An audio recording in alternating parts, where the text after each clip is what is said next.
morning, August 26th. Thanks for joining us on ARC Rochester.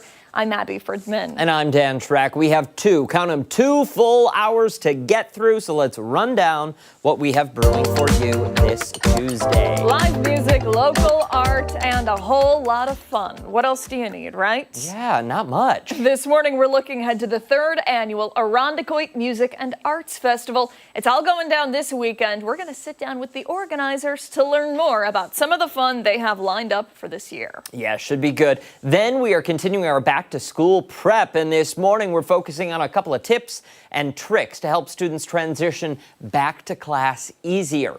Reps from Our Lady of Mercy will join us with how kids can succeed both inside and outside the classroom and how to get them back on track. Maybe talk about sleep schedules. Oh, yeah, that's a good one. That's a big one, too. And then later, fall flavors have arrived. We are ringing in the pumpkin spice season this morning. We will be taste testing the new fall Starbucks menu that was just released today. That's coming up in this morning's Try It Tuesday. Are we getting vegan options? There's only one thing that you can try, Daniel. I tried so hard. Wow. Pumpkin's got milk in it, and there's nothing I can do about that. It's disappointing. But, sorry, Dan. Okay. Before all of that, let's get a first check of the forecast. Meteorologist McLean is here, and it's certainly a pumpkin spice kind of forecast today, McLean. Yeah, it's starting to feel that way, right? It's got that look of fall when you look at the sky, too, today. Lots of clouds out there, at least initially. This little guy hasn't been too happy lately. Boy, looking for some rain in western New York. Since July started, just over 3 inches. You compare that to the May-June period. It was almost 11 inches of rain, so what a contrast there. Futurecast says that we do have a chance late this afternoon into this evening. You see some of those downpours start to move through later this evening. And, you know, if you're lucky enough to catch one of these, it's going to last for about 10 or 15 minutes in your location. Then most of the overnight's dry, and Wednesday as well, in a forecast that should start to warm up a little bit as we head towards Thursday. But planner today has upper 60s at lunchtime. You're going to notice that breeze out of the west again today. High temperature right around 70. And yeah, the taste of September, there we are into the mid 70s, below average. But we do have one day that is back to near 80 in the forecast, and we're going to check out which day that is coming up in just minutes. Here's just a quick hint. It's not Friday. Not going to be Friday. Dan is not looking forward to Friday. No. Well, it just seems so blah. We'll be all right. You know? It's 60s. It's going to have that late September, early October feel to it for sure. Which, you know what? My positive spin on it, it's going to be a couch afternoon. Make some soup. There you go. Ooh. Make some soup, Soup Dan. weather. All right. I think I will. Get on it and share some with us, too. All right. Thank you, Mark. Yep. Appreciate it. Let's go off the top and start with some of the things that have piqued our interest this morning. I'm going to start things off, and I want to talk about a newish back-to-school trend that is costing parents tens of thousands of dollars. I'm talking about dorm room design. Over-the-top luxury for college students. We're talking wallpaper, custom headboards, and mattress toppers costing upwards of $500 for a mattress topper. Ugh. Yes, just the topper. TikTok is flooded with these glossy dorm room reveals. Some companies like Mary Margaret Designs specialize in luxury service furniture and dorm makeovers with price tags that can climb, yes, literally into the tens of thousands of dollars. That's nicer than my bedroom. Well, I'm not even kidding right now. Which leads to my question. Beyond a shower caddy, a towel, and a meal card, what do college kids really need? College is kind of about a place where you figure out how to live with less, how to share a bathroom, how to make ramen in a coffee pot. It isn't the whole point. You gotta be uncomfortable. You have to learn to adapt. In addition to your studies, you learn that discomfort is a natural part of human existence. If we turn dorm rooms into boutique hotels, what are we teaching our college students? Huh? Yeah. We're teaching them that the smallest inconvenience in their life, we're teaching them that the smallest inconvenience in their Rory, life, roll the prompter, buddy. we're teaching them that the smallest inconvenience in their life can be smoothed over with the swipe of a credit card. It's okay, buddy. That a little discomfort is unacceptable. But life, it doesn't work that way. There is no throw pillow soft enough to pad the blow of a failing grade, my friend. Life can be tough, existence can be hard, and circumstances can be challenging. So let's be honest, if you can't handle the cinder block walls and thin mattress of freshman year, how are you going to handle a bad boss, a rent hike, or a rough patch in your real life? That rude awakening is coming, and it's gonna hit a lot harder for those that never had to live with less. And parents, if you are spending $5, $10, $20,000 on dorm decor, Daniel. you need your head checked. You do. College is supposed to prepare young adults for the real world, not shelter them from it. I should have proofread this You one, should not have. yesterday's, Yikes. Daniel. All right, I'm glad you got that off your chest. How you feeling? A little better? I'm feeling a little bit. What do you think of this, though? I think it's a little, actually, it's extremely over the top. Now, that being said, I don't think there's anything wrong with parents and their students going to Target and picking out a bedspread that Nope. matches their shower caddy, that Yes. matches their shower shoes. Like, that's fine. Let's if do you, it. If you have the financial ability to I do put that, my stuff on layaway at Kmart. there you go. Like, yeah, if you have the ability to do that, amazing. But keep in mind, I mean, times is tough, my friends. Yeah, like in this In economy? this economy, you're spending $10,000. Even $5,000. I mean, you said it best. We were putting on our makeup this morning. Sorry, but you do our makeup. It's half of It's associate's half of degree. your associate's Yeah. degree at community college that Yeah. you have literally just thrown at luxury silks? What? And also, I mean, I think about my freshman year dorm, and like, it's the first time you're living alone. You don't know that your roommate is going to be super clean. You're putting in all this money for nice stuff. Guess what? There's a good chance your roommate isn't going to wash the dishes, and their half of the room is going to be nasty. Yeah. So, like, let's just think with our heads here. I think maybe a little. Exactly. Not our wallets. Not our wallets, Mom and Dad. Put that money away. Or give it to us. Honestly, You're really looking- 4225 West Henrietta Road. I'm not even kidding when I say that is nicer than my room, and I own a house. Seriously, people. Okay, all right, we got to move along. All right, this is the second story that I have covered about Southwest Airlines in less than a month. And you know that they just hate to see me coming. They're huge fans of the show. Yes. Here we are, though, with more drama from the airline company. So starting in January, Southwest Airlines will require travelers who don't fit within the armrests of their seats to pay for an extra seat.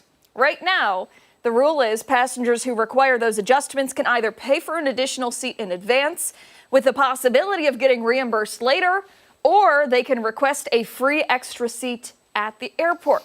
There's no guarantee that they get a seat if they do it that way, but either way, they won't have to pay. But in just a few months, that is going out the window, along with their pick-your-own-seat policy.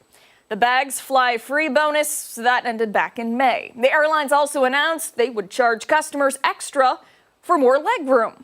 Now, according to Southwest, it will still refund the second purchased ticket under their new policy, but only if there's at least one open seat on the flight once it takes off, and as long as both of the tickets were purchased in the same booking class. Okay. If a passenger who needs the extra seat doesn't buy one ahead of time, they'll be required to buy one at the airport, and if the flight is full, they'll simply be put on a different flight. In an Associated Press article, the travel agent who posts theme park reviews and travel tips for plus-size individuals says Southwest has no identity left, and they've forgotten who their customer actually is.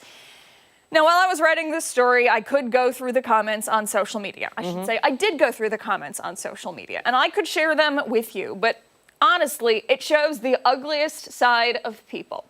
If you are one of the people posting hateful, ugly thoughts on social media directed towards people that you don't even know, I hope you take a good long look in the mirror. And if you don't realize how ugly you are, let me be the first to tell you, you are a hideous person. I want to know when it became okay to talk about other people's bodies. Last time I checked, the answer is never. Either way, getting back to the topic at hand. Financially, the quarterly revenues have decreased for Southwest, but there are signs of some improvement. But it makes me wonder how this is going to look for them in the future. Is the airline actually going to turn things around by making this big change, or will it have the opposite effect? Now, let me just be clear here. I flew Southwest the other day. Did you ever? What an experience. And I won't get into the details of it because when it comes down to it, the flight attendants and the pilots and the crew, they have nothing to do with this story here. Nope. Cheers to them. But I just feel that maybe there are other things that need to be addressed from Southwest as a company when it comes to flying etiquette, the cleanliness of the plane, and other things in that realm. That's all I'm going to say about it. I feel like there are other things that I'd be willing to pay for, if that makes sense. Does that make sense? Yeah, 100%. 100%. One of the first things I would implement is a dress code. For the airport? For any form of air travel. You should have to dress appropriately. That means, sorry fellas, no sweatpants. We don't wear sweatpants outside of the house. It's not appropriate. It is not appropriate. That's You really can wear bold. sweatpants outside to take out the trash. That's it. That's all. What do you want, like a Closed-toe three-piece suit? shoes. No Okay, flip-flops. big on the clothes. No You have to wear sandals. shoes. Can't take yes. your shoes off. Gotta wear that. And I'm sorry, this is for people who like the really tight stuff, but the yoga pants, no, that is not travel attire. All right. That's for yoga class. Don't be talking about... All right, we got to move on. Much saying. more to get to this morning on ARC Rochester. People used to be classy. When we come back, Chris Lopez is learning more about a local nonprofit that is making dreams come true. Don't forget, you can watch us on the go wherever you are. Who wouldn't want to take this show with them? Don't know. We're streaming live on the 13 Wham YouTube channel and foxrochester.com. Stick around. ARC Rochester returns on the other side of the break.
The Dream Factory of Rochester has been making wishes come true for sick children for more than 2 decades, bringing smiles and hope to so many families. Yeah, from meeting their heroes to visiting their ultimate dream destinations.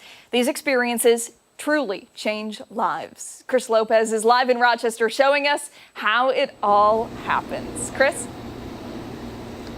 Hey, good morning, guys.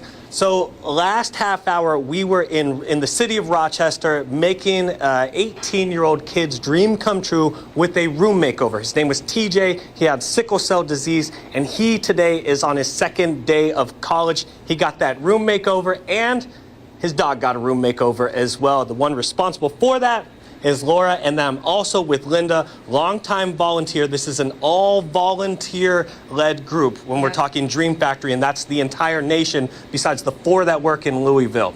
The partnership between you two started a long time ago, though. Yep, so back in 1998, I was working at a preschool in East Rochester. And I was driving my kids to school every day, and, you know, I'm driving in this ratty van, and I'm trying to save money. And so I'm returning cans every morning, and every morning they would open the door to get my kids out, and what would happen is they're like, "Are these cans for Laura?" And I'm like, "Sure." And I'm like, "Who the heck is Laura?" So finally, one day I'm in the office, and I hear her name being called, and I went up to her and went, "What are you doing with all of my cans?" And she says... So we were doing a can and bottle drive. That was one of our first fundraisers here in Rochester. And so then Linda eventually said, "If you ever need help with that Dream Factory thing, let me know." And that was 1998. She still helps out. Yeah. And TJ got one of these Buddy Love Bears, and that is thanks to Linda and her family from Linda's New York Pizzeria, so they can take it from here. And that's where we're at right now, is Linda's Pizzeria, and that's where anyone who has the bear, got their dream realized, takes the bear in, gets the free slice. That's where we go to Will and Jamie. Will, you are... My son. Her son. Yeah. Jamie, you are his... girlfriend. Girlfriend, Yes. okay. And how do you guys feel about helping, carrying on the legacy of your mom? It's a huge part for us here at Linda's. Growing up, we always saw all of the work that Laura did with the Dream Factory, got to meet some of the families and see how much of an impact it had. It's a huge thing for those families, not just the children, but the families as well. And so we want to continue on that legacy, keep doing what we can to donate, keep helping out in the different situations that we can to help those families, to help Laura, to keep going and keep it moving forward. It's a great thing. What's that reaction like when a kid comes in here, gets a free slice of pizza with a teddy bear? It's huge. It's great. It's really an awesome experience. They have a good time. It's, you know, we try to really get them as involved as we can. We've had several families already in to get those slices and have lunch. You know, it's nice to meet and connect with those families and the children. It's an awesome time. It's a really great experience. And Laura can't do it alone. And what I like is that you have a lot of support from the entire community. What do you think that says about Rochester trying to help out other Rochesterians here? That's what Rochester's all about, you know, getting together, being together, helping the community. You know, we do a lot of different events just here ourselves with the community. She's part of the business association, trying to put things together. You know, we have to stick together, take care of our own, take care of family, friends, and everybody in the community. You proud of your son for carrying on all your good work? I'm very proud of him. Yeah, they're doing a great job. It's amazing to see things continue, and you know, I love seeing him still being involved and, you know, doing all this together. So, would you like to see more businesses like yours help out like this? absolutely, absolutely, yes. And Laura, their businesses can help out, though. We take any kind of donation, any amount, but we do have a program called Adopt a Dream, and we're looking for businesses to donate $5,017 because that last fiscal year, that's how much the average dream cost. Our fiscal year ends at the end of this week, and we'll find out what next year's number will be, but I think it's going to be about the same. But if a organization, business wants to donate the $5,017, then we will match them up with like teenager or young kid, Disney World or something else, boy or girl, you know, whatever they want, and we can like have the family meet the business, meet the dream family, maybe do a little party. We used to do parties here for families. Then we started doing too many and we kind of got overwhelmed. It's a good problem, though. Yeah. We're going to have information on our website.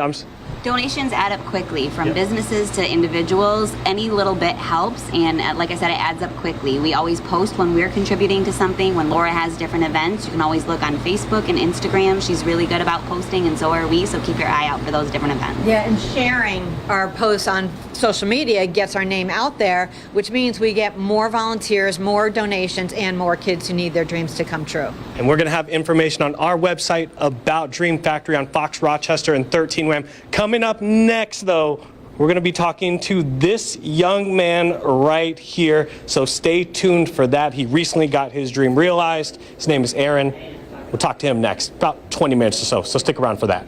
Love it. Thank you, Chris. We appreciate it. Don't go anywhere. When Arc Rochester returns this morning, it is time for weather trivia. Yeah, McLean will join us out here on the other side of the break.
For Arc Rochester, we would Yes. make a lot of money. Oh, yeah.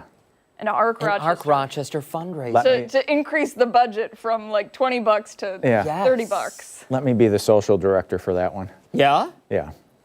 We're no are we doing? expense can be spared. No expenses. No, we'll have to find out what the budget is. Okay. Just give me the receipts. Dan will take care of it. I'll just turn them in. I get in trouble. Yeah, I know. All right, let's get to weather trivia. What are we doing today? Talking about storms Okay. in weather. So we had some storms around yesterday. We had some thunder and lightning in some of those storms. In fact, we had a really, really close strike to where we were, less than a mile away. It was one of those ones where the sound comes with the flash. Yeah. You know those, and the windows are rattling in the house, and the dog is like, what is happening? Yes. One of those ones. We had one of those. But only one of the storms on this list forms at the Earth's surface and lifts up. Which storm behaves like this? Is it a tornado? Is it a water spout, a hurricane, or a mid-latitude cyclonic storm? So you have four choices right there. Okay. Interesting enough, right? I think I know what this one might. Okay, but Okay. listen. Yeah. I thought I knew yesterday's too. Right. And I didn't. And we never went back to look at our signs that day. No. What do you mean? Oh, like our Yeah. horoscope? Yeah, yeah. I could pull it up for you. Oh, that's right. Got you Yeah. covered. Don't Okay, yeah, I think I know this. Is this posted for the people? It is posted for the people, and of course we'll have the answer at 9 o'clock right here on Arc Rochester. Beautiful. It'll be good. It'll be good. And check this out. Speaking of storms, this is a shelf cloud. Everybody has looked at one of these. So in a thunderstorm, there's this rush of cold air that comes out of the center of the storm. and it pushes out from the center of the storm. And when it contacts warmer air around the storm, it lifts that warm air up, and you get this rapid like line or sometimes conical shape around the storm that looks like a wall sometimes. When you see these things coming at you, Yeah. it's reminiscent of every end of the world movie out there. Oh, it is. Yeah, and it's wild. You look to the right-hand side of that photo, and you can see the rain. You can see the cold air coming down, the rain shaft there in that storm as it's bowing out from that cold air. But chime in, that QR code on the side of the screen right there, let you share your photos. We had tons of photos yesterday. I don't know if you saw the double rainbow. We had a double rainbow. We had on Lake Ontario, there was water spouts. The shelf cloud picture here that came in from Lexi. Did you just ask us seriously if we saw the double rainbow photos? Yeah. Oh, yeah, that's right. You saw it was our picture of the day. Yeah. I wasn't paying attention. That's all I wanted you to admit. I wasn't paying attention. Christian sent us this one from Hilton. This is a water spout out over Lake Ontario, and we're going to be talking more about those coming up at 9 o'clock, too. We've got a little explainer on how something like that does develop out over Lake Ontario. But nothing like that right now. We've got a few clouds. The clouds are definitely thinning out. When we woke up this morning, it really looked like the second week of October out there, didn't it? I mean, the clouds, dark, and I mean, just a cool start. 57, southwest breeze at 8. That's going to pick up this afternoon. Nothing on the live scan. We had a couple of sprinkles earlier this morning. No big deal there. And the next weather element we'll watch is this trough of low pressure to our north. It's going to give us a chance for some downpours heading into this evening. So nothing huge right here, but out ahead of that, notice 6, 7, 8 o'clock tonight that there is a few rain showers around. Could get a thundery downpour mixing in with that as it slides on by, but not a huge deal. Wednesday looks pretty good, and that green line up to the north there, Thursday, that'll come through by the evening and give us another chance, probably a better chance of showers and thunder as it goes on by. But a breezy day, temps top out near 70. The normal is near 80 for this time of the year. We'll drop back to the low 50s overnight tonight, partly to mostly cloudy, that early evening shower threat. And you're thinking Labor Day weekend. I know you are. After that thunder late Thursday, the cold air comes in for Friday, and we'll slowly warm it up through the weekend. Looks like by Labor Day, we'll have sunshine and temps back to near 80 degrees, so that's pretty nice. Just in time for the kids to go back to school. Yeah, I know. Roast in those classrooms. And the poor teachers. For us, it's Wednesday, so we'll get one buffer day in there in between. But yeah, 80 for Monday, that'd be nice. At the gym yesterday, looking Yeah. out the window, one of the trees there, the leaves have already changed color. So some of the trees are stressed, and they'll drop leaves, in drought just to kind of save water, and with the color change, could be a stressed tree, could be a diseased tree too if it's already dropping leaves. It's like they've got a 9 to 5 here at 13 Land. No, I was gonna say it's like me because my hair's been shedding like crazy. I'm like one of those dead trees. Dying trees. Change of season. Stress. Do you have drought You need to stress? hydrate. Yeah, You need I to probably hydrate. Did the do. vacation have anything to do with that? No A little comment. dehydration. Yes, No I'm sure it did. All right, Mark, thank you. Yeah. Hey, don't go anywhere. We've got a lot more to come right here on ARC Rochester. We're back on the other side of the break.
I love our viewers. Thank you so much for sticking with us here on ARC Rochester. It's time to take a look at some of the stories that have people talking this morning. If our off the tops were not over the top enough for you today, well, let's keep going. Let's start out with a new tattoo trend that has some people questioning why.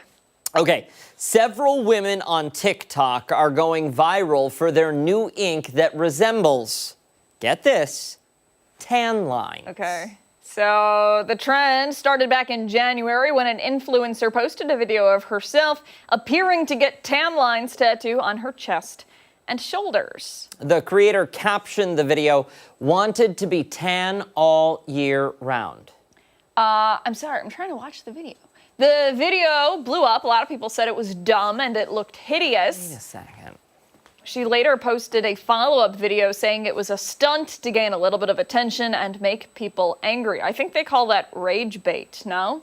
And while she did accomplish just that, she also sparked a movement of real tan line tattoos. Oh, those who have gotten the real tattoo. Oh, that's what okay, weird. Okay, wait, so is that a real tattoo? Ashley? The ones you're seeing are real. That's real. Yes. Okay. They've faced major backlash for doing this. I mean, it's a tattoo. Yeah. Commenters say this is a new rock bottom for people and that it's beyond nuts. Dermatologists have even taken the time to comment on the trend, saying, well, they're glad no one is exposing their DNA to actual harmful UV rays. They say this is not the alternative route to go. Doctors say lighter-colored ink is by far some of the hardest tattoo ink to remove. So once you get those tan lines, guess you better live with them. I thought the thing was people didn't want tan lines. Okay, well, the thing is, everything in fashion and style is cyclical. That means if it's on trend today, give it 2 decades, it'll be back on trend. Yeah. It's cyclical. So in 5 years, when they're covering those tattoos up with makeup, Yeah. they'll realize, probably shouldn't have done that. That being said, I feel like, at least for me, Some of them will realize that. I cannot say that I don't think it's right for me to say, like, your tattoo is dumb. You know what I mean? Because it's somebody's choice. They, Absolutely. you know, they picked to get that done. Yeah, by all means, go for Would it. I do it? No. But No. more power to you if you decide Not to do that. a chance. Not I a think chance. the lighter tattoo ink hurts way more, too. I could be making that up in my head, but Yeah, I don't know about that. I could be wrong. I've never Don't heard quote that. me on that. Yeah, I don't know. I mean, I can tell you I wouldn't get tan line tattoos. And I've got some tattoos. But I wouldn't get ones that look like tan lines. It doesn't. Just you with like a tankini. Me in a tank top. Ah, goodness. Okay, let's move along now to women on TikTok issuing a warning to other women to beware of the performative male. What? According to a large number of now viral videos, women in big cities are demanding others to steer clear of this certain type of man. Okay, so according to the social media platforms, a performative male is described as a man who doesn't perform traditional masculinity and is rather curated to be intellectual and aesthetic, often with the purpose of attracting progressive women. Say that again, Dan? I don't know.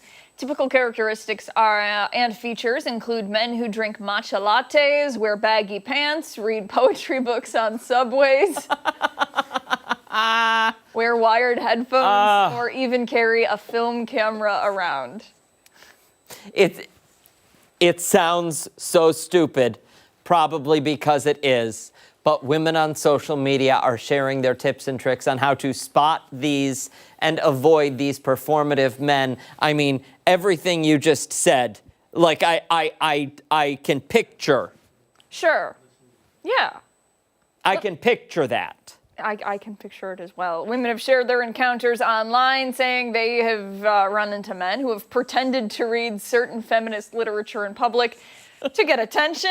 They've also made a point to carry tampons around for women in need and even take part in a fitness class like yoga, Pilates, etc. So the yoga and listen, I've done yoga. Yeah. And I have men in my spin class. That's a hard thing to pretend to do, right? Yeah. Mm-hmm. Yeah. So I don't know that you can necessarily point to that one, yoga or spin or fitness like that. Yep. But sure, the pretending to, you just always have a book in your back pocket of poetry? Really? It's just there? I don't know. Women say that it's best to avoid this type of man because they can be womanizers. Oh boy, the term has become so popular in big cities that just this past weekend, San Francisco hosted a performative male contest in a similar style to the lookalike contest trend, which was popular earlier this year. Well, and I mean, look at this. Every one of these guys, they are checking those boxes. He's reading it upside down. That's phenomenal. Women and men alike have commented on these videos saying how toxic this way of thinking can be. Many saying that just because men are breaking free from stereotypical masculine behaviors doesn't mean they're doing it for attention or to attract a woman. Some have even taken it upon themselves to joke about it, saying it's a hilarious concept. Okay, so quickly, if this is... this video? Yeah. Listen, I think there's definitely, are there genuinely people out there that are like this? Sure. Yeah. Yeah. But I think any sort of performative nature when you're looking for a potential partner in life is not going to end well. No. Yes, the first time you go out, the first couple of times you're on your best behavior. You are the best version of yourself. Sometimes so much so you get home and you think, hell is that guy? Because it's not me. Yep. You know, but then you start to take down that wall and you become yourself. Yeah. If you are performing and pretending to be something you're not all the time, well, listen, then that's a red flag right there. It doesn't matter if it looks like one of these, hipster matcha-loving poetry reading guys. And that being said, like, if you do love a matcha latte, if you do wear headphones that have wires, if you do wear baggy clothes, like that is no criticism of you. No. More power to you. Yeah. If that's your thing, that's your thing. Exactly. Let's move on. Just be who you are. I really want to get to this one. Actually. Oh.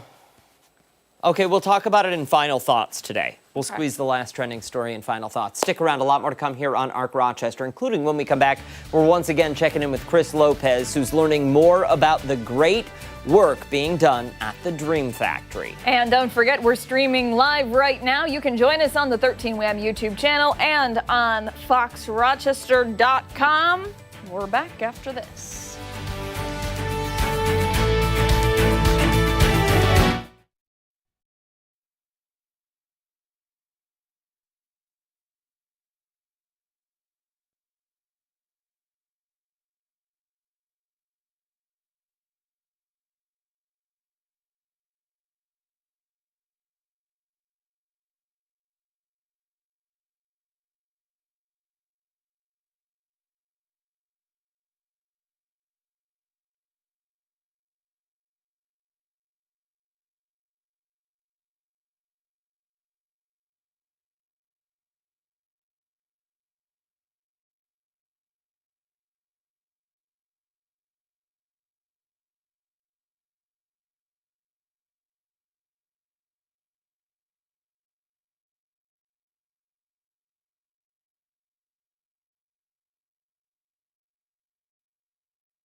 Welcome back. The Dream Factory of Rochester is a volunteer-driven organization that brings hope and joy to sick children by making their wildest dreams come true. Yeah, Chris Lopez is live in Rochester this morning to get a closer and inside look at how this incredible group has fulfilled hundreds of dreams over the past 2.5 decades. Hey, Chris. Hey, what's up, guys? We are here at Linda's New York Pizzeria, where kids not only get their dreams realized, they get a teddy bear to go with it. This is Aaron Casper. He recently got his dream realized. We're going to get to you in a minute, sir. I want to go to Laura. You are essentially what, the founder? Can I call you the founder of Dream Factory Rochester? Yes. Yep. I started the chapter in Rochester in fall of '98. We did our first dream in May '99, and Aaron here got his dream fulfilled this past May. And like I said, it not only you fulfill his dream, he has a teddy bear. We're here at Linda's Pizzeria. What does the teddy bear represent when it comes to the pizza? So let me start with the bear's name is Buddy Love, because everyone needs somebody to love. And Linda's New York Pizzeria has been paying for the bears for our chapter for the past couple of years. And we now have such a good partnership with them that on top of them sponsoring the bears, when a dream child brings in the bear, they can get a free slice of pizza. Speaking of free slices, let's go to you, sir. You had every choice you could have when it comes to pizza, but what are you choosing? Cheese pizza. Cheese pizza. All right, let's go up to the front counter. Order up 1 slice of cheese pizza. This is also unlimited, by the way.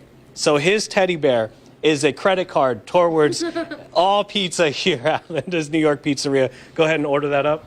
Can I have a cheese pizza, please? Sure thing. We'll throw that right in for you. Wait, why cheese?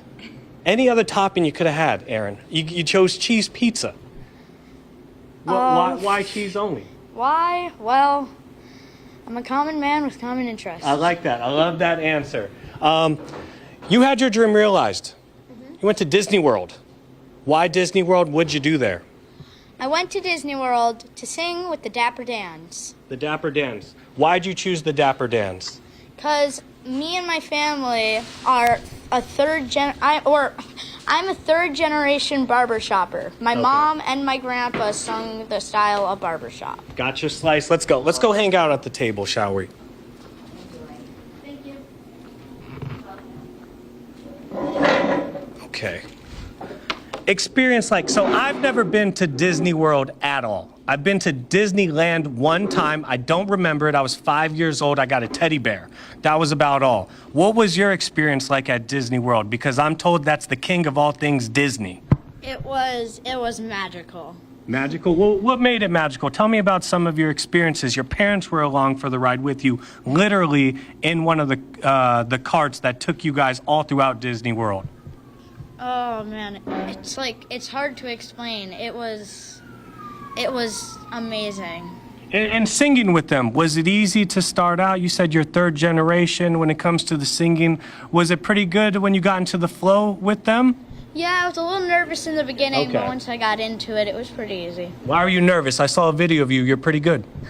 I was nervous because I was not used to it. And I was singing in front of, I don't know, thousands of people.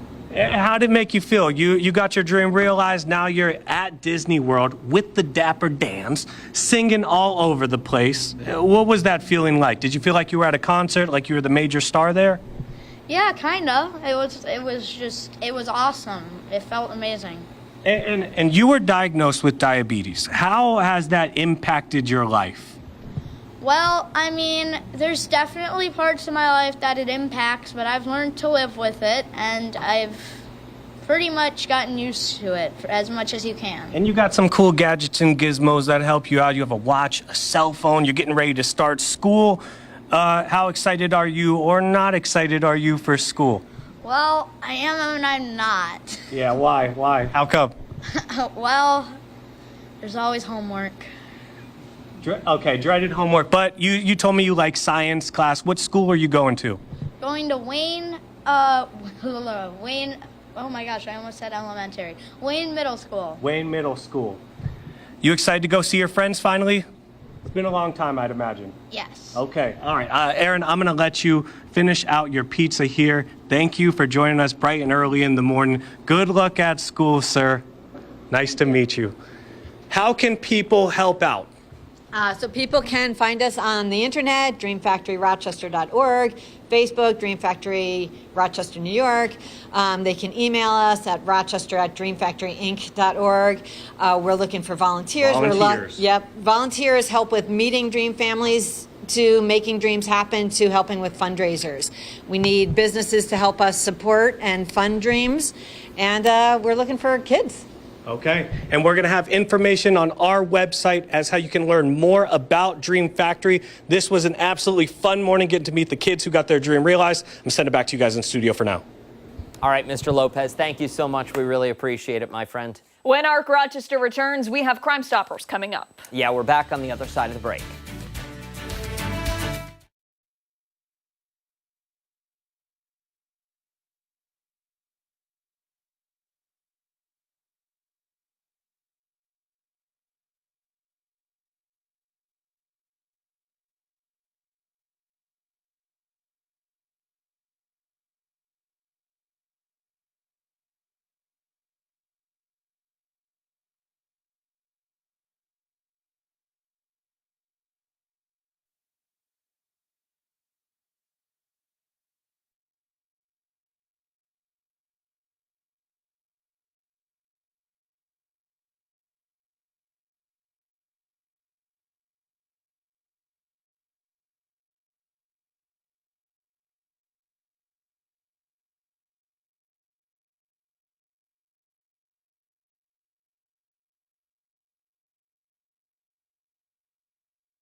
.49 this Tuesday morning. Of survivors of the tragic Pembroke bus crash last week continue to recover. An investigation into that incident is unfolding with the state police and the NTSB. Yeah, for this morning's Crime Stoppers, we're joined by State Trooper Linnea Crane to talk a little bit more about how that investigation is going. Thank you so much for being here today. We appreciate it. And we appreciate all of the work done to help survivors of that crash and try to help that situation. Describe for us, if you don't mind, how everybody's doing a couple days out from that incident. We've all discussed this. This is a major tragedy, and in a lot of careers, this is something that people don't even, this is a once in career, that happens to them.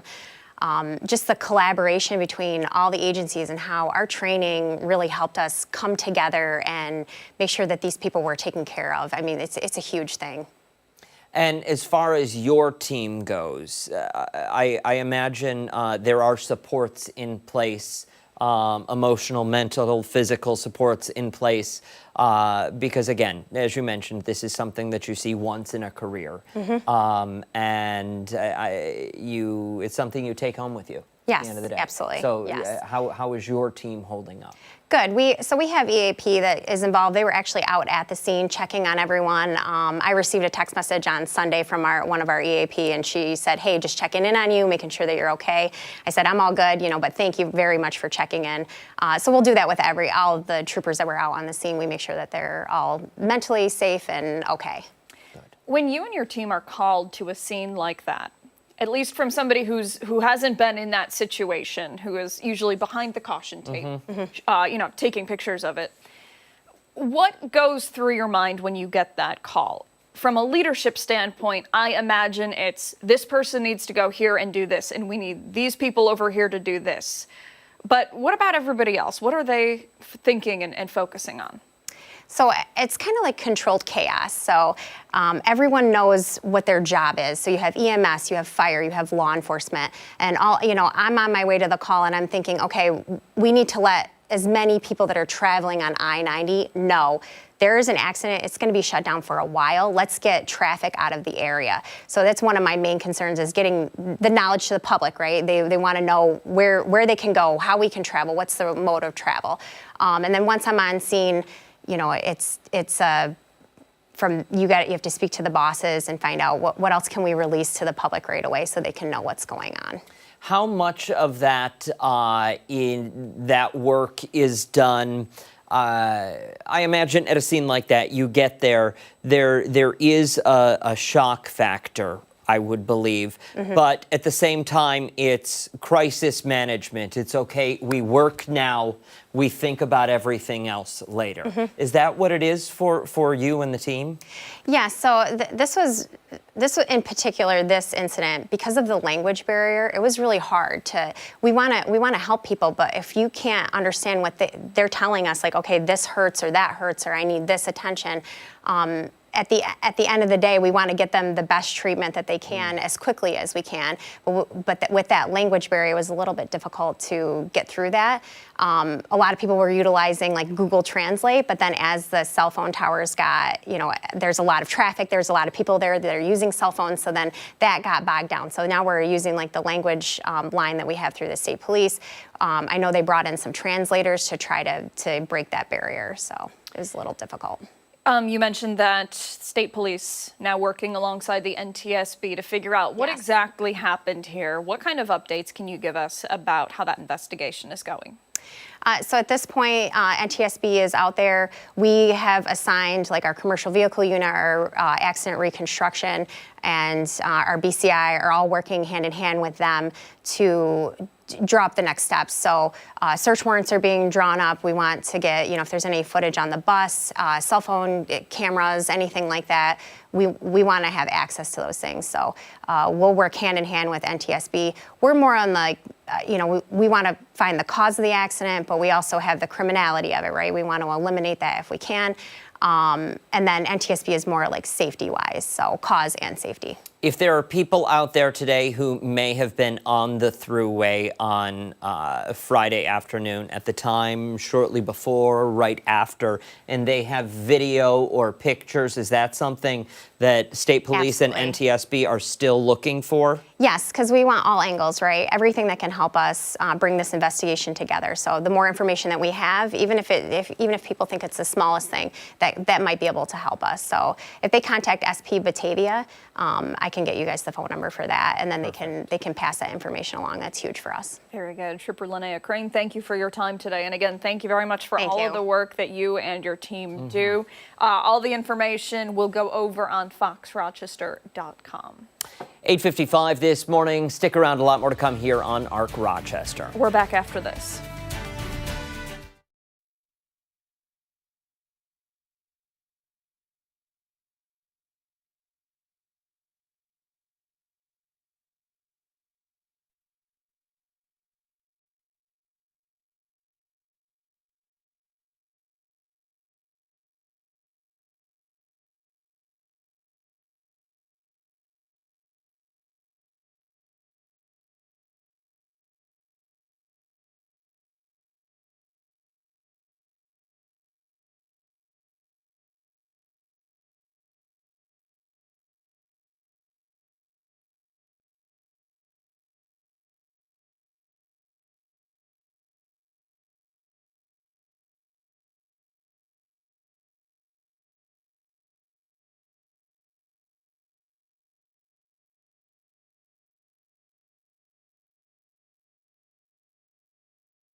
Much more to get to this morning on Arc Rochester as we continue into the 9 o'clock hour. Stephannie Joseph will be here breaking down some of our top political stories. Yeah, she's at the live desk with a preview. Good morning, Steph.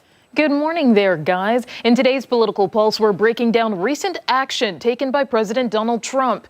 Yesterday, he signed multiple executive orders. One is calling for an end to cashless bail in Washington, D.C., the broader implications it could have across the nation, and what other orders were signed.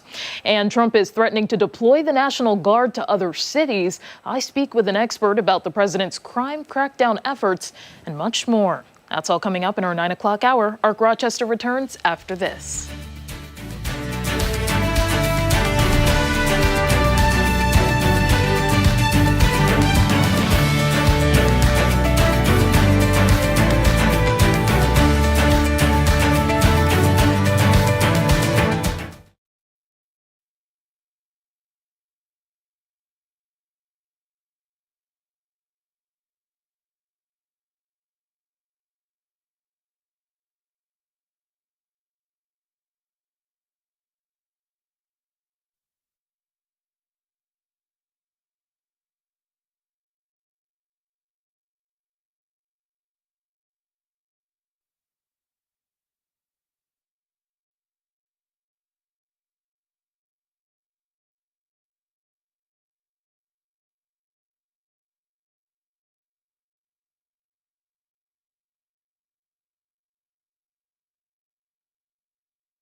On this Tuesday morning, August 26th. Thanks for staying with us on Arc Rochester. I'm Abby Fridmann. I'm Dan Schrack. Meteorologist Mark McLean with us once again with another look at the forecast and to give us the correct answer. Yeah. Weather trivia. Any thoughts on that? So we're talking. I didn't even think about it. I need to see the question again. Sure. Weather trivia. So it was about storms and different types of storms in weather. And this was the only storm that we have on the list that can form from the ground up or from a surface on the planet up. So is it a tornado, a waterspout, a hurricane, or a mid-latitude cyclonic storm? I'm going to go with tornado. Is that dumb of me? Okay, well, here's my thought. Tornadoes, touchdown. Yeah.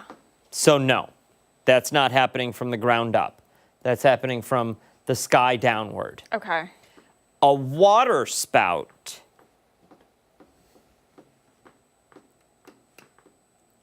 I feel they said move along. may be it gets sucked up into the atmosphere. So Cheryl and Dan said, I think it's a water spout. Water spout. Lisa, Janet, Julie, and Debbie all said tornado. And we have anyone else? Anyone else on the? Ooh, lots of guesses here. Oh, we're kind of all over the place too. So this one, wow. This one's good. Eva, Pamela, and Chris all had water spout as well. Mary and Yvonne had mid-latitude cyclonic storm, and Patricia had C. Listen. Wow. Wait, mid-latitude cyclonics. I've never even heard of that. Is that a cyclone? So that's just a generic expression for low pressure. Okay. It's a storm in the mid-latitudes, like where we live. So, So, no. final answer? My final answer is going to be a water spout. I'm going to stick with A. Water spout it is. Yep. So what ends up happening here, and we do have an explainer for this, fair weather water spouts are weak, and they form from the surface upward, driven by surface shear, warm water, and moisture-laden air. Those are all the characteristics that you have to have in place to put together one of these storms. And we had several photos. We had from Oswego. This was from Hilton. This was on X last night. Sent the photo over. Christian. I don't see it. Explain to me what I'm seeing here. Okay, so there's an explainer. So what ends up happening, warm water causes the air to rise, okay? And Lake Ontario is 74 degrees. Well, relative to an atmosphere that's in the 50s or 60s, that's relatively warm. So the atmosphere is going to rise near that warmer water. The second part of this is low pressure starts to form at the water surface. Now, low pressure spins counterclockwise, so you get this little twist. Now the air is rising. Now you get this twist as the air. So that's where the twist in the funnel comes from for the water spout. And then it rises up several hundred feet. Sometimes it will actually connect to the cloud base, and that's what you see in some of these photos that we've been seeing recently. Now, there's also such a thing as a tornadic water spout, okay? That's completely different. That's instability in the atmosphere. That's a thunderstorm producing a tornado over the water. I had a video of one of those while we were on vacation down in the Chesapeake. We watched one of those form. The process is self-sustaining for up to 20 minutes, and then basically it falls apart after warm air cuts in and just causes it to fall apart. So pretty cool, right? That was pretty cool. Wow. So I went to SUNY Oswego, and in one of the years I was up there, we had a third-story science building with a rooftop that we could go out and observe the weather. Obviously, for meteorology, you have to be able to look at the sky. So we'd look out over Lake Ontario. I once saw 5 water spouts in a row on Lake Ontario going across the lake surface. All happening at the same time? At the same time. 5. That's wild. It was wild. It was one of those fall days. Conditions were perfect. It was a really cool sight to see. Wow. Yeah. And I mean, when you see them, you're like, is that a tornado? How are the conditions today for a water spout? Today, tomorrow, and later this week as well. You go to the piers, you go to Webster Pier, Ontario Beach, you go out to the end of the pier, you'll see it. I mean, you be patient. The further down the lake you go, usually the better chance. Sodus, out towards Oswego, because the conditions are a little bit more favorable there for the dynamics of water spouts. That's usually where we're getting our pictures from, is Irondequoit Bay and eastward from there. So how do you like that? It's an interesting deal. It's something we get in Western New York. Yeah. Yeah. So, what do I have next? Oh, I've got WAMCA. Check out the temperature. I was wondering, some of those clouds that you see out over the lake are forming because of that lake effect process. Some of that warm water leading to cloud formation. So 60 degrees, the dew point's at 55, and not seeing anything on the radar. So if you have any plans this morning to head out here in the short term, it looks like we're in pretty good shape. But you see that lake effect process. Look at Lake Huron. Look at Georgian Bay. You can see some of the rain coming in off the lake surfaces there, some of the clouds. So it's getting to be that time of the year again. And with a little trough up there, we're going to see a chance for some showers later this afternoon into this evening. So just like yesterday, you get a 10 or 15 minute downpour. It moves on out, maybe a little thunder and lightning with it. And then Wednesday's in pretty good shape for us. We have a decent amount of sunshine there before a few more showers start to arrive on Thursday. Had to move Otto back a little bit to get that explainer in. Oh, look at all the tennis balls there. Sweet guy. He's got one in his mouth. He's hanging out. He's loving it. So he's going to have some wet paws later today. If you go out right now, it's A-OK for the dog walk. Tomorrow's good shape. Thursday, late in the day, we have that rain chance, but early day looks okay. And Friday, Saturday starts to dry out into the weekend. So we love to see the photos of the pups if you can. 13wham.com/chime in, and we'll get your pup on the air. Temps in the upper 60s to near 70 this afternoon, so it's got that fall-like feel to it. We'll drop back to the low 50s overnight tonight, partly to mostly cloudy. That early evening shower threat for us, and you're thinking Labor Day weekend, obviously. You've got plans outside. I think we're going to be in good shape, but it does get cool. Friday's going to have that late September, early October kind of vibe to it. Maybe even a quick morning shower there. September air for Saturday, still dry for Sunday, and hard to believe Monday. It's already September. Yeah. Meteorological fall, as you were mentioning, Dan. Yeah. Starting up already on that 7-day forecast. School next week. Yeah. Remember the summer countdown? Those were the days. And then it got here, and we were like, yes. Yeah. And it didn't last. Well, that's it. I know. It's over. But we do get 4 full seasons here. Some of them are shorter and longer than others. But yes. At least we get 4 full seasons. Yeah.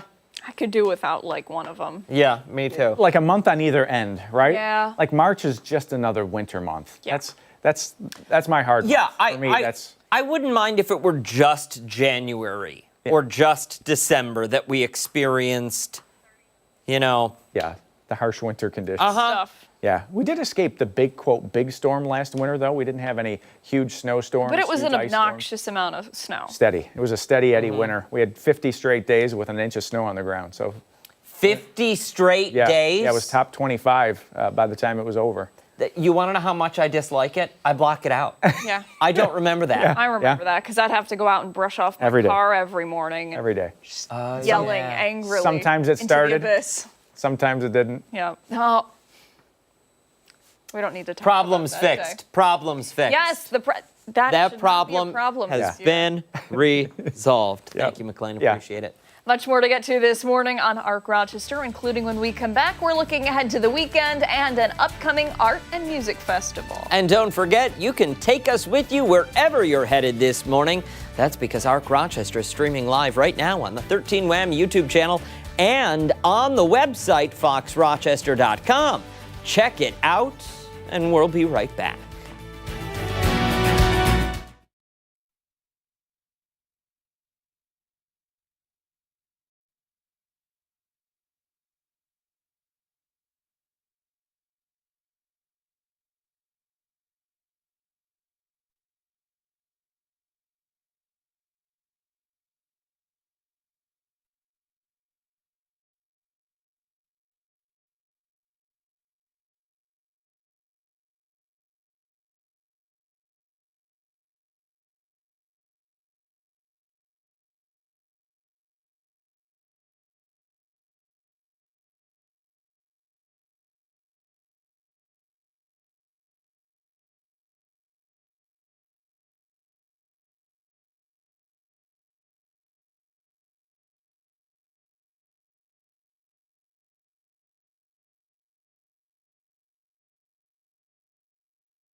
This Tuesday morning. Festival season, it's coming to a close. But there are still a couple of events left this summer to highlight some of the wonderful local artists in our community. This weekend, Irondequoit is hosting its 3rd annual Music and Arts Festival. Here to tell us a little bit more, we have the festival's producers, Chris Blaine and Craig Foster. Good morning to you both. Thanks so much for coming in. I can't believe we're back here again, the 3rd year for this, yes? Yep.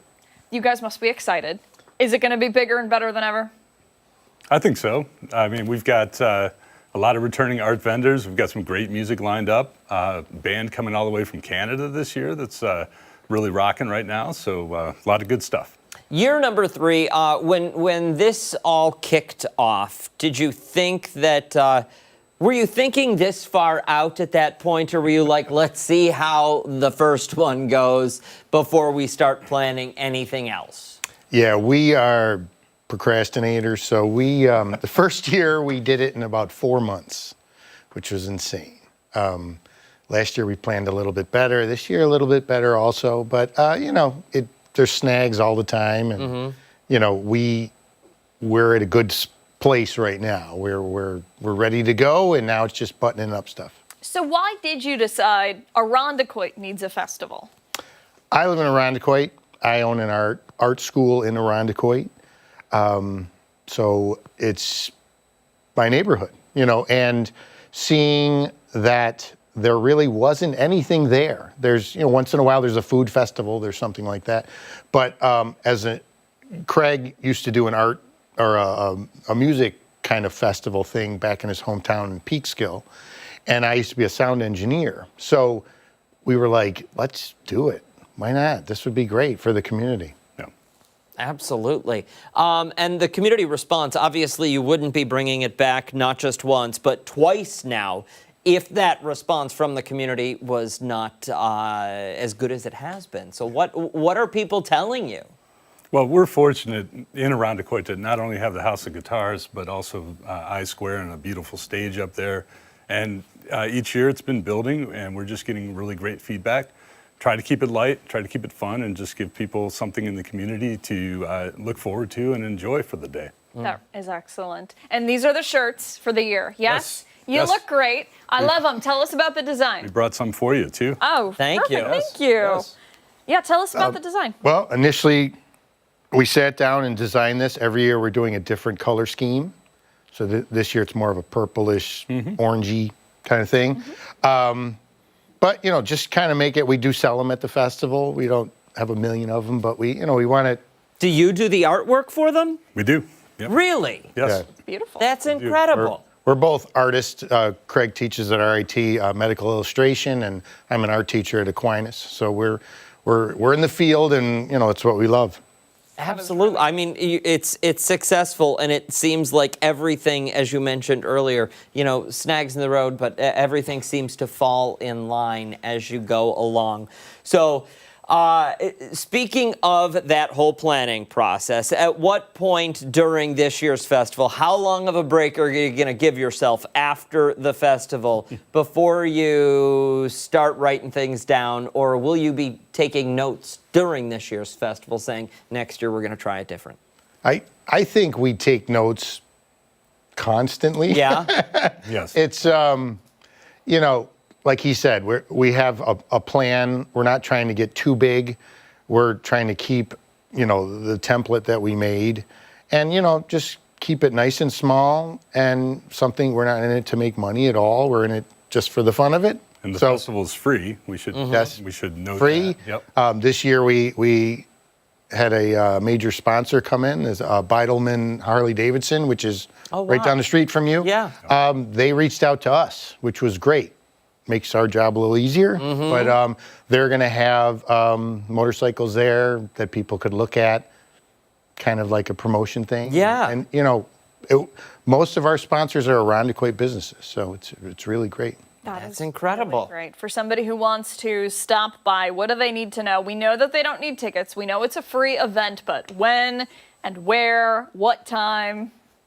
Go ahead. Oh, it's at 400 Bakers Park, which is the I Square stage, which is right between I Square and the House of Guitars.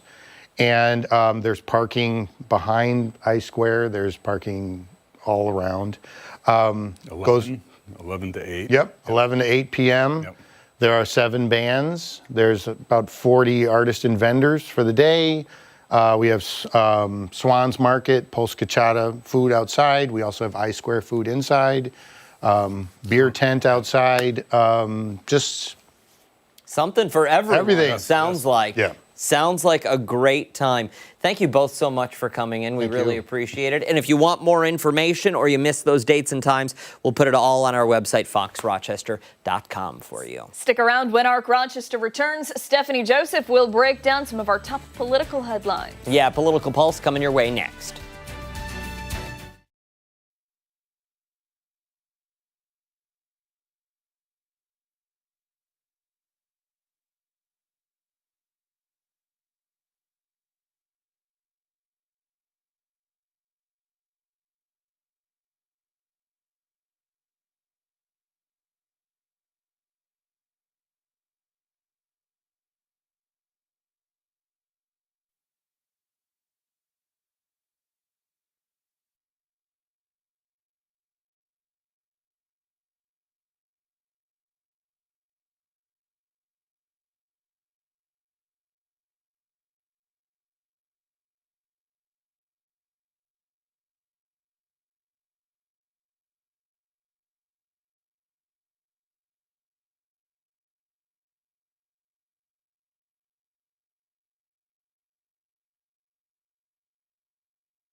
It's time for a political pulse check here on ARC Rochester. We begin with President Trump expanding his crime crackdown with new executive orders. Now, Trump signed multiple yesterday, but one, ending cashless bail in Washington, D.C., is making headlines. Cashless bail is the ability for defendants to be released from jail without paying as they await a hearing or trial. This comes 2 weeks after he deployed the National Guard to D.C. over safety concerns. Another part of the order directs the Attorney General to put together a list of other states and jurisdictions with cashless bail policies. Federal funding could be reconsidered for them and withdrawn. Now, cashless bail has been the subject of an ongoing debate in New York State. In a statement to our sister station in Albany, Governor Hochul's spokesperson said in part, quote, President Trump has no concept of how the law works in New York. New York has not eliminated cash bail. His reckless threat to withhold federal funds would only undercut law enforcement and make our communities less safe. Meantime, Republican North Country Congresswoman Elise Stephannie says she strongly supports the new order. In a post on X, she said, quote, Kathy Hochul and New York Democrats' failed bail reform has been a catastrophic disaster, leading to a crime crisis in New York, making every family and community less safe. Stephannie also plans to lead the effort to codify the order in Congress. For more on this executive order and recent developments from the executive branch, I'm joined by author of Riling Up the Base and history professor at SUNY Empire State, Ian Reifowitz. Good morning to you. Good morning, Stephannie. Great to see you again. Of course. So glad you could join us. There's a lot to get into here. I feel like I always say that when you come on, but I do want to start with that executive order specifically aimed at cashless bail. I think one of the main concerns that we're hearing here is maybe some executive overreach. Do you think that for other places where he's looking at expanding this by analyzing some of the federal funds at places that may have cashless bail policies, that debate is going to continue coming up of executive overreach? Oh, absolutely. The President of the United States is not a local prosecutor. These kinds of decisions are made at the state level with laws. Governor Hochul spoke about laws in New York State. And then there's discretion, there's some degree of discretion at the local level by prosecutors and judges. The President is a federal officer. He does not carry out state laws. That's just not how the Constitution works. And this is such a tricky issue because even just the phrase cashless bail, it's a simple phrase, but what does it evoke for people? It evokes the idea that somebody is charged with murder and is released on, without putting up any cash or bond for bail. That's not how it works at all. And of course, we could spend an hour talking about it, but in a nutshell, in New York and Washington, D.C., in these other places, what it means is that when somebody is arraigned and charged with a non-violent crime, they are rather than forced to put up a bond that might bankrupt them or force them to be able to, have to miss a rent payment or whatever, and their family could become homeless. They're told, all right, this is a non-violent crime. You better be back here in X number of days or weeks for your trial, but we're not going to ask you to put up money that might, hurt you or hurt your family. Whereas a person who doesn't have to put up that money or can put up that money more easily doesn't have to do it. Now, what's important is that there was a study done of the states, comparing the states that had this kind of new bail system for nonviolent crimes versus those that didn't. What did the study find? What does the data show? A higher percentage of people in the reform, in the cashless bail, quote unquote, reform states, a higher percentage of them showed up for their trials, and a lower percentage of them were rearrested down the road for, I believe it was for serious crimes, not just for crimes in general. But the point is that the data showed that having this kind of bail system did not lead to more crimes in the exact same time period than the states that kept their old cash bail system. So it's not causing crime, and it's also not ruining families who simply just don't have the money to put up for bail for a nonviolent crime. And I think another element to this is how possible it is, how legal it is, as you were alluding to in terms of the Constitution. I kind of want to get into, if you can describe for viewers, when it comes to the Home Rule Act and the ability that Trump has, the control that Trump has in that specific area in D.C., as opposed to other places where the 10th Amendment, for example, would apply. Right. He's got much more power in Washington, D.C. The Home Rule Act defines the autonomy that Washington, D.C. has. It is a limited autonomy because it is a federal district. It's not a state. It doesn't have a governor. So the president, for lack of a better word, is sort of like a quasi-governor, and Congress has oversight in the end, even though the District of Columbia has the ability to make its own rules and elect its own officials. There's a clause in the Home Rule Act that basically says, in an emergency, president can exercise some specific authority in Washington, D.C. Now, we assume that our presidents are not going to use the opportunity or the authority given to them in an emergency to run things on a permanent basis. There's an assumption that presidents need emergency authority, but that they won't abuse it. And I think what we're seeing with President Trump is that if he feels like there's any wiggle room at all, he's going to take as much authority as he can get until somebody who has power over him tells him no and prevents him from doing it. And that's really only the Supreme Court at this point. So he's got 30 days if he declares that it's an emergency or that it's necessary. And I believe the terminology is if there's a rebellion against the United States. I mean, it's really extreme. But he can say, oh, this is a rebellion. If I say it's a rebellion, I need the Supreme Court to tell me it's not a rebellion. It's not a system designed for somebody who wants to break through. After 30 days, he can extend that authority with approval from Congress. He doesn't have that kind of authority in other cities or states, but he has talked about sending the National Guard in to fight crime in other cities and states as well. And we can talk about that if you like. Mm-hmm. And, as you were mentioning the Supreme Court, because we are running low on time, I do want to transition to the other executive order that came out yesterday, specifically when it comes to prosecuting for flag burning. We know that there is a Supreme Court ruling from 1989, I believe, that basically says it's a protected form of free speech. So does this sort of set the stage for any future challenges? I think that's exactly what it's about. The president's executive order said anybody who burns a flag will automatically be put in jail for a year. The president has zero authority to set sentencing for people who commit a crime in an executive order. Zero. But if he wants to create a crisis and then encourage through executive order like-minded prosecutors to bring people up on charges, then that case can go all the way up to the Supreme Court. Just like they overturned Roe versus Wade, they can overturn their flag burning decision from 1989. So I think the executive order on flag burning is more about laying down a marker, basically saying to like-minded prosecutors, hey, go do this and let's roll the dice and see what happens. All right, Professor Reifowitz, thank you so much for joining us this morning. Appreciate your perspective as always. Always a pleasure, Stephannie. And be sure to stay with ARC Rochester for your top political headlines. We're back after this.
9:29. Thanks so much for sticking with us this Tuesday here on ARC. It's time for a reporter recap, and this morning we're continuing to follow the latest developments in the assault that was caught on camera that left a 75-year-old Rochester man with a broken neck and hip. The suspect was booked, and her release is causing an uproar in the community. 13 WAM's Christian Garzone spoke with the victim's family and community leaders, calling for change to current bail guidelines. This video shows 75-year-old James Spampanato of Rochester attacked outside the Ariana supermarket on Culver Road on August 17th. This shove knocking him down, fracturing his neck and hip. James's daughter, Krista, says her dad is doing the best he can right now, hospitalized the past week. His heart rate is erratic and his blood pressure sky's high. And a suspect, 34-year-old Tony Palermo of Rochester, was taken into custody. Court records show she was booked and charged with assault in the second degree. She had a sleepover and was let go. Non-monetary bond. Krista says Palermo spent the night in jail and was then let go. City Court confirmed that for 13 WAM News. She needs to go back. What Judge Lopez did was disgraceful. And it was a punishment to my father, who was an innocent victim. Kyle Crandall is president of the Beechwood Neighborhood Coalition. He says these types of assaults are unusual here. It was very heartbreaking for us to hear that would happen, especially to someone who is elderly. He's also calling for greater scrutiny when it comes to holding suspects in violent acts. You know, I would really kind of challenge some of our lawmakers to take a look at this. Beechwood resident Rosetta McLean says it's concerning having Palermo back on the streets. If she got away with that quick, who knows what she'll do next? Krista hopes for greater accountability at Palermo's next court date, but she's not holding her breath. And then be sent home. It's a disgrace to our police and detectives and our law enforcement, and it needs to change. And Christian Garzone joins us with more on this story and what is to come. And Christian, we were talking before you, or when you first came into the studio, that this story quickly turned into one of bail reform, cashless bail, that whole topic, which is largely what the comments on this story say. Yeah, I mean, people are kind of disgusted that she spent a night in jail, was let go, and she's due in court next on September 22nd, so really a month that she's out. Allegedly did this, she's a suspect, we gotta say that obviously, but you know, could this happen again to another older person? And you really wonder what triggered this. I mean, some of the comments coming in were like, you left out the fact that James Spampanato honked his horn at somebody pulling into that driveway. I said, yeah, he honked his horn at somebody, but that doesn't merit you pushing him down, right, and fracturing his neck and hip. I want to get to Stephannie Joseph real quick, who's standing by, getting a closer look at some of those comments, which, Christian, you said you've seen quite a bit of them on our posts. Steph, let's break it down a little bit. Yeah, definitely no shortage of them, and all of them sort of bringing up that topic of bail reform, cashless bail. We'll start here with Jean saying, just quote simply, "That's disgusting. He deserves justice." Another person, Matthew, saying, "That's all it is now, an appearance ticket, no matter what. Such a joke." Cheryl adding, "These appearance tickets are a joke." So another person expressing the same sentiment here, no punishment for crimes. Maria says, "We need to rally for this family and help them get justice for this." Lisa adding as well, so fed up with bail reform. Just saying that simply. Lynn says, "I can't even fathom how this woman could be released." So a lot of questions here in the community, as we've seen with other stories, including this one right here. Yeah. And Christian, yeah, and Steph, this is for you too, because I know in Political Pulse today you were talking to an expert on this. How does this happen? This seems like a reason that someone would remain behind bars, because this seems like the definition of a violent crime. Well, with bail reform laws, go back to 2019, 2020, that limited sort of judicial options for setting bail. And sort of judges were mandated to use least restrictive means to ensure a defendant's return to court. So it kind of took that power away a little bit for that discretion to be used. And people are saying, okay, there's good parts about bail reform, but when it comes to someone who commits a violent act or suspected of committing a violent act, can we not at least keep them detained until their court appearance rather than just being let back out in the streets, like with this suspect, Miss Palermo, who's now back out. And you saw the one woman, Miss McLean, there. Who knows what she'll do next? If she got away with that so easily, who knows what she'll do next? I mean, it's, causing concern. And a very nice community, by the way, the Beechwood neighborhood there. Mm-hmm. Not bad at all. And that Ariana supermarket, I want to point out, that does not reflect the supermarket. Kyle there, the Beechwood Council president, said it's a wonderful spot. I mean, we don't see this kind of thing here. So anyway, I'm kind of going off on tangents here. A lot to get to. No, but I think it's really important and a crucial part of the story.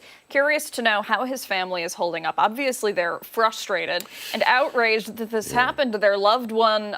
But aside from that, how are they doing? Not good, because Krista's due to get married in, I think, four days from now, and her father was going to walk her down the aisle. And now they're taking it day by day to see how James's health is, if he can indeed walk his daughter down the aisle. It's looking right now like he might not be able to, but Krista said in a different soundbite I couldn't include, she said, I'll have him on FaceTime or something. I'll have the phone in the church. So they're just playing it day by day, but she's saying there's also sort of trauma associated with this, not just with the physical stuff, but she talked about his blood pressure there skyrocketing and goes back down low. This is a gentleman, this is part of his regular routine, was to go to get scratch-off tickets from the Ariana supermarket, and he met his buddies at a restaurant every day, part of his normal routine. He's retired, just living his life, and I think he was honking because somebody was in the way, gave a little toot on the horn, and then enter Miss Palermo, allegedly. Well, and sorry, just one thought here real quick. And I typically try to keep my opinions out of things, but I just think that there is really no excuse for physical violence. No. For the people in the comments saying, oh, well, you didn't include the part where he honked. It's like that.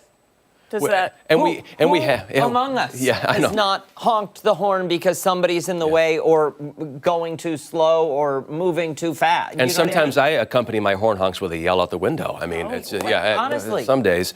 But and those were very, very few comments that I saw. It was one or two, and we did include that detail because this is like the third story we've done on it. This was me just following up. I just kind of planted myself. I got the court paperwork from City Court and headed down there to see what are people thinking right now. And the conversation, because I interviewed Kyle first, with the Beechwood sort of council president there.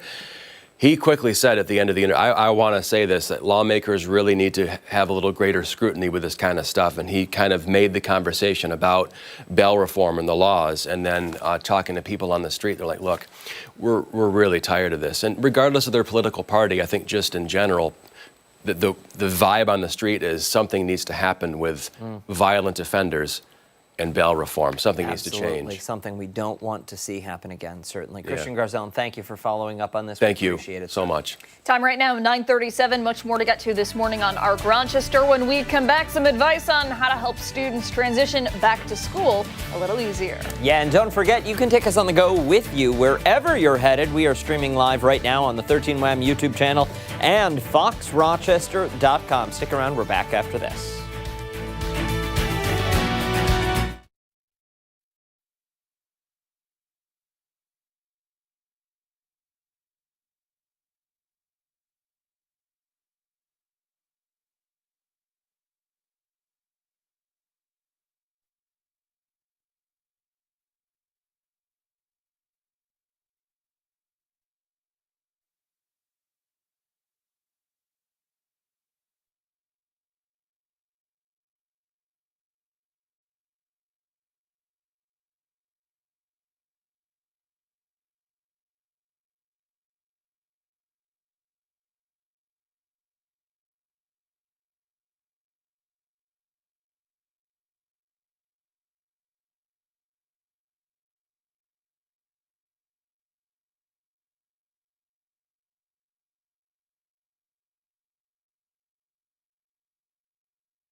believe it, but we're already talking back to school. Classes starting up again for most students next week.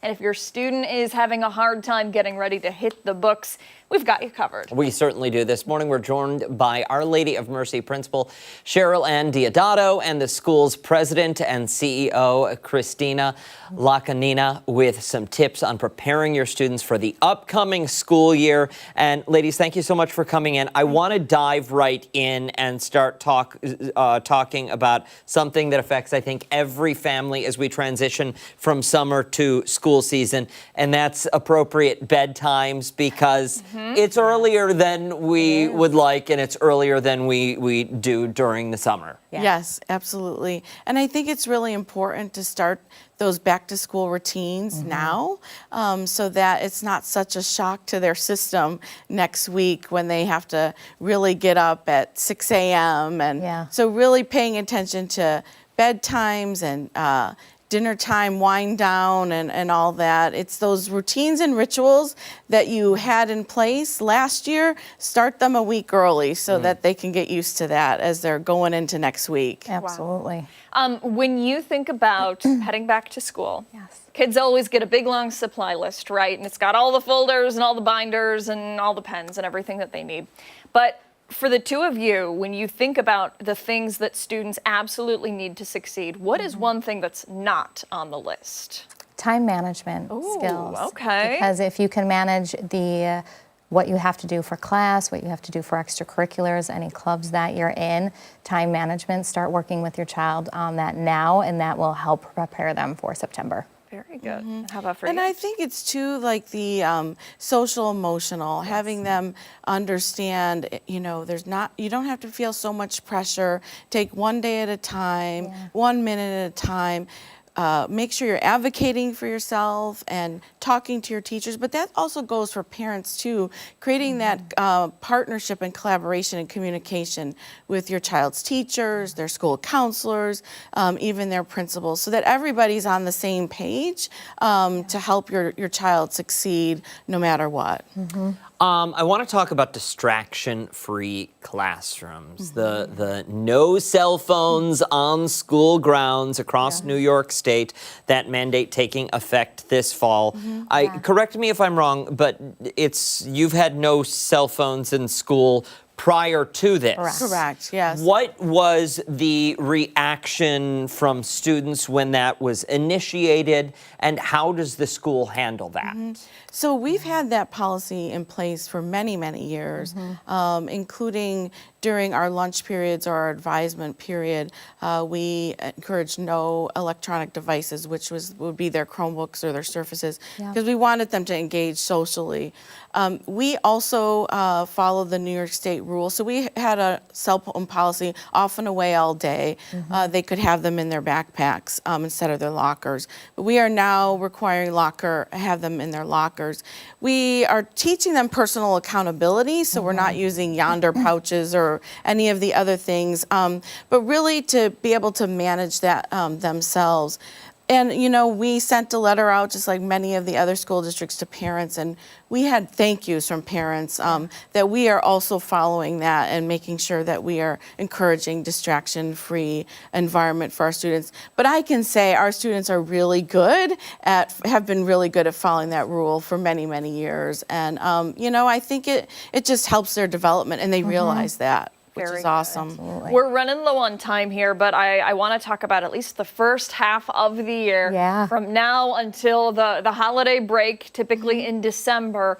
Your biggest piece of advice for students as they look ahead to the next several weeks, maybe feeling a little overwhelmed? Sure. I think it's time management. And it also is really getting involved in your school. So at Mercy, we do a back to school. Our September 3rd is not classes. It's getting to know you. Camp Stella Maris comes for team building. So really working to build those connections with your teachers and your students, and really keeping that time management and your agendas tight so that you can balance that. And we talk about high expectation with high support.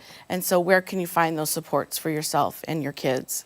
Ladies, thank you so much for coming in this morning and settling some nerves. I get nervous talking about it still. I haven't gone in decades. And a shameless plug here. Ladies, if you're sitting at home watching your two leaders here and you have to set that alarm for 6 a.m., set it for 6:45 and you can join us for 15 minutes in the morning. Yeah, we're here. We promise. Yes. Thank you both so much. Thank you so Really much. appreciate Thank you it. very much. Time right now, 9:45. When we return, we are getting into the pumpkin spice spirit. Yes, we are. We'll tell you more on the other side of the break.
It is time for Try It Tuesday, and this week we are stepping into fall celebrating the release of pumpkin spice. Look at it. But actually, it hasn't arrived yet. All right.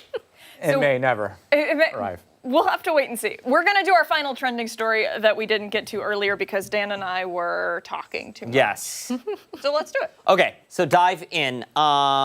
We are going to talk about holy temptation. So a priest's now viral video, I don't know if we should be doing this, is proof that sometimes faith and a little flirtation can bring people back to church. Uh-oh. I don't know. Okay.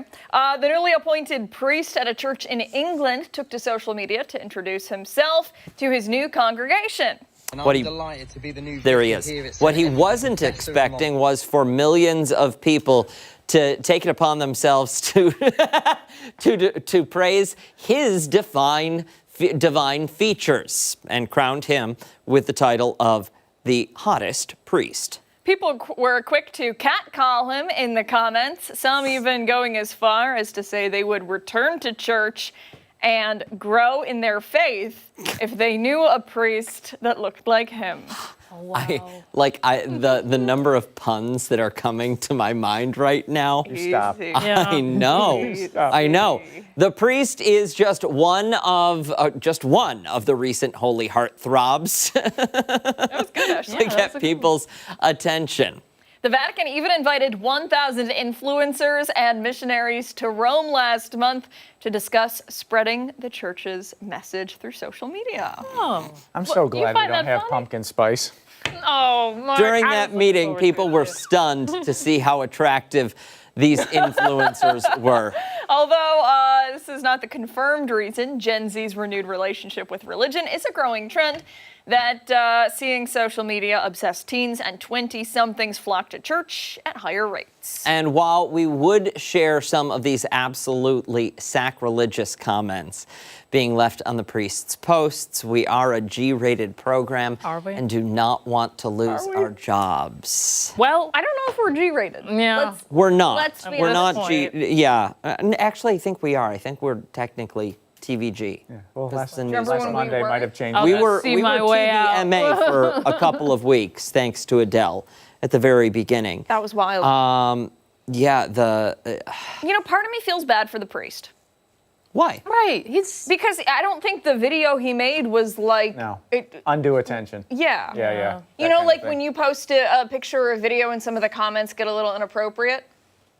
That like, doesn't happen to you? That like doesn't Alice happen from to you. Listen, can I just say a couple of the things that have come to my mind? Pick one. No, I am the buffer.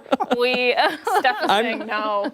All I'm thinking is, bless me, Father, for I have sinned. Oh my gosh. That is awful. Listen, I was born and raised Catholic. I think I'm allowed to say it. I feel like I'm that's the take reason this you're one not out. allowed to say it. Probably.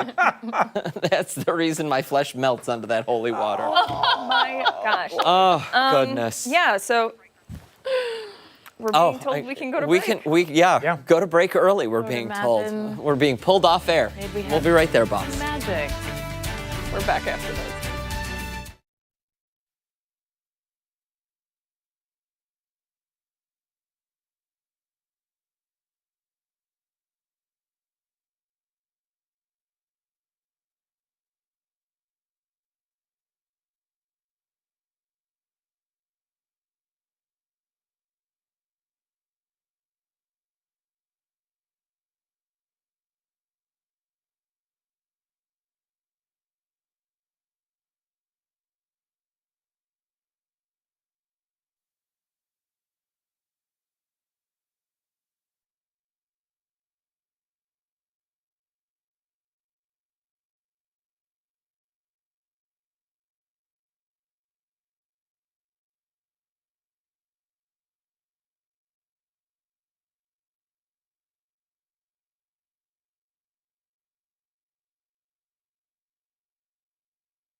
Final thoughts. The pumpkin Try it spice there. is here. We're running low on time. Shout out to Josh Stroll for running and grabbing this. We appreciate it. This is pumpkin spice frappuccino that they're trying first. And the ruling is? It's perfect. That's really sweet. Perfect. That's really sweet stuff. Okay, up next. What is that? Here we have the pumpkin creamed chai. Oh, I do like this. This is, my... There we go. Chug away. Then we have the pumpkin cream cold brew. Hold on, I'm not done. Okay. We have 3 minutes though, and we have like 19 drinks and 2 sandwiches. And this is cold brew. Ooh, cold cake brew is gonna have pops me. And muffins. Oh wait, That's good. You guys aren't going to be able to sleep. Hold on, I'm not done. I'm gonna be Okay. shaking Drink after your this. I know. I had to switch How cups. much caffeine is in these babies? Well, I don't think there's any in the first two. Oh, there's definitely caffeine in some of them. Okay. I'm going to try this. This is the... Was this the ice brew? This is the only one I can drink. It's the... Oh, it's right here. It's the short pecan oat cortado. Ooh. That sounds good. I haven't That's had really a strong. cortado. It's also yeah, good. you really have to mix that one. It's not bad. Thank you. My issue is I'm sure there's probably Okay, a lot of sugar in it. Okay. This Up one next, is solid. we're going with the iced pumpkin spiced latte. Ooh, it's spiced. Not that a lot. Sounds good. Please, thank you. The amount of sugar I think you guys are going to Thank you. have. A lot. Yeah, after The this. only answer's Students a lot. today. I can't This believe is the lids true. have stayed on all these. You pouring them like that? Does this one have almond milk? Gosh, no? this is just the tall pumpkin spice latte. I feel love like that. we. What was that No, last I didn't. one? The last one. That one was very simple. Okay, supposed to be that hot. was. Oh, they're both this. The same, okay. yeah. So one was supposed to be hot. Yes. Yeah. Okay, so those are that's the all right. exact That's same. okay. This one, this looks good. The iced pecan crunch Oh, oat that- latte. I really want to try What's that one. in this, Ashley? Why can't I drink this one? So it's the cold foam at the top. Oh. So The it's milk. sweet cream cold Thank you. foam, the pecan flavoring, Thank you. I have never had any of this stuff. milk, espresso. Yeah. You know, Ashley's boyfriend works at Starbucks, which is why she I'm knows. sleeping there because I'm a singer. What'd you say? It's good. I said salad. I think my, Well, she my has a favorite were the collaboration first with I'm two. Dunkin'. drinking this whole one. Do it. This that is, one had a really nice flavor to it. That was a lot there. Okay, you got to try the food. Okay, Stop do we? blasting us with your finger. Just kidding. Okay. Do we have a The knife? apple one, the little croissant thing. I'm That excited looks about that great. one. There are no knives, just scissors in that No, drawer. I feel like Tear it apart. there's got to be. There you go. Ah. Saved by the paring knife. Okay. Saved by a Yay. paring knife. It's a pretty sharp one, I might add. It also made salsa last Friday. Sure did. I washed it. Delicious. Unless you taste onion. Okay. Go. Mark. Oh, we've got 30 seconds. 30 seconds. Okay. Give me that knife. I'm going to cut this one. Okay. Not bad. That's good. Filling How is good. it? Delicious? There was more. 30 seconds. I'm sorry, little What guy. is Oh inside my that God. thing? I don't know. It's You a cake killed him pop. dead. I know. Now we can't talk. This Hey, was that does nice. it for us here on Arc Rochester. Make sure to wake up with us again tomorrow morning starting at 4:57 over on She Can't Talk. 13 Wham, ABC. ABC. Much more live local news coming up on 13 Wham News at midday with these two. We'll see you tomorrow.